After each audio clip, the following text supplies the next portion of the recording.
So this is a story that blew up late yesterday. I didn't find out about it until yesterday evening, but apparently people like Ben Shapiro and a few others had retweeted this story.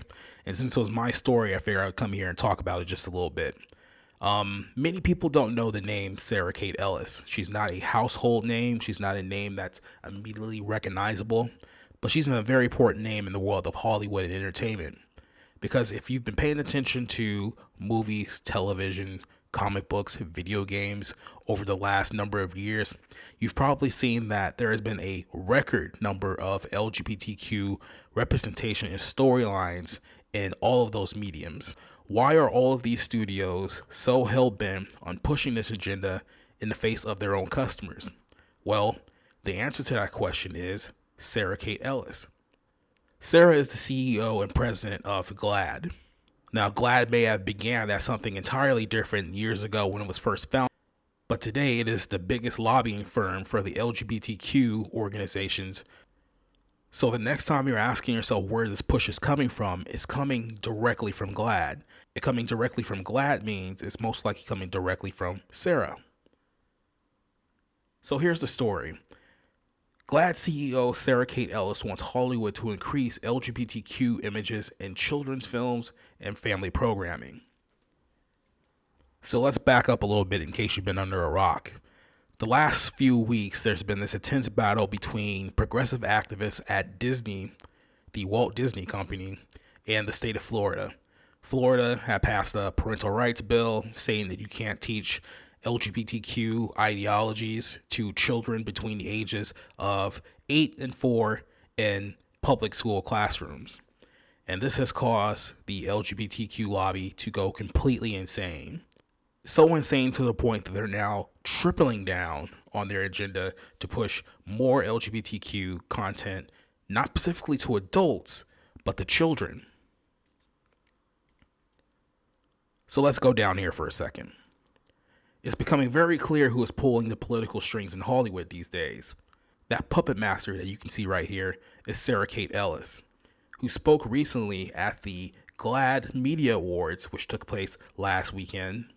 12% of all television characters you saw in television shows, whether it's broadcast, cable, and streaming, 12% of them were all members of the LGBTQ community. Don't wait until you're in the hot seat when it comes to defending LGBTQ rights. And essentially what she's saying is don't wait for you to become Disney. Now keep in mind, Disney initially, which is about the first day that this whole thing started, said that they were not going to take a political position on this issue. They didn't pick a side. They just said, we're not going to take a stand one way or another. And that's what caused progressives to get absolutely infuriated with Disney in a fight that has now ranged 4 weeks. She continues, there's no more time to sit on the sidelines. We need Hollywood in the front lines, fighting for our rights and telling our stories. Let's drop down just a little bit here. But this is where a lot of eyeballs turned, is this statement right here. She says, Hollywood must make meaningful action and soon convene the biggest brands, agencies, studios, and streamers together for one goal. One, to commit to improving the quality, quantity, and diversity of LGBTQ images, especially in kids and family programming.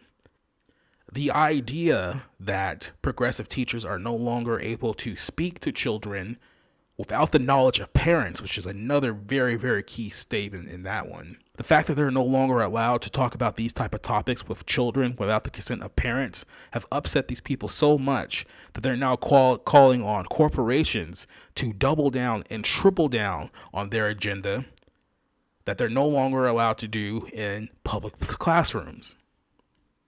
Keep in mind, we're talking about kids between the ages of 4 and 8.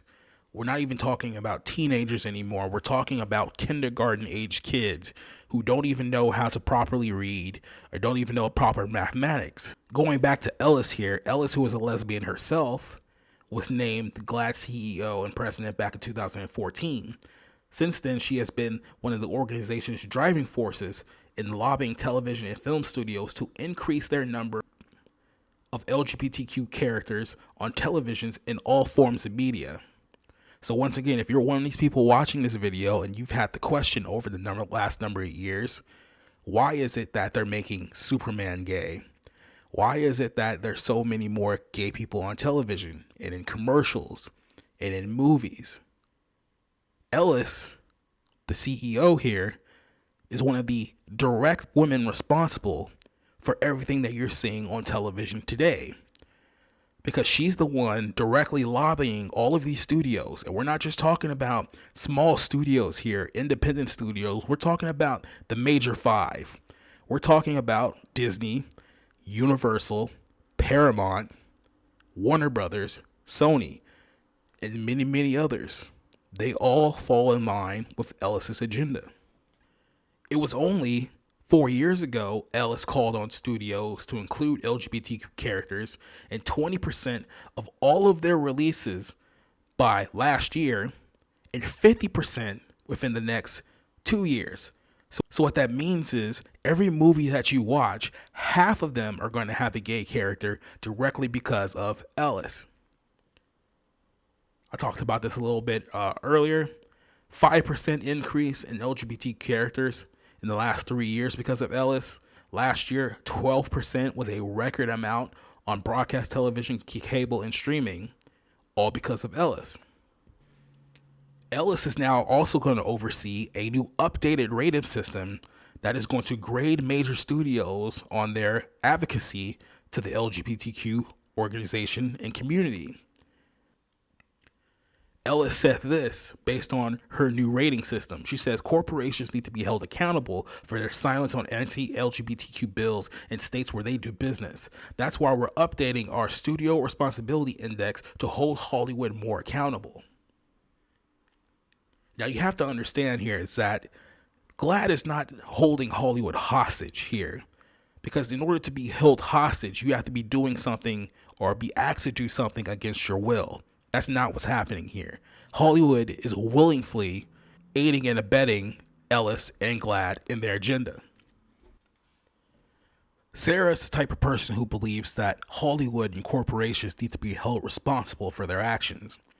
The question is, when is anyone going to hold her organization responsible for her actions? If you're a parent out there, the big takeaway from this: do not, under any circumstances, let television raise your kids. Because if you think that things are bad now, under the rule of Ellis, things are going to get much, much worse.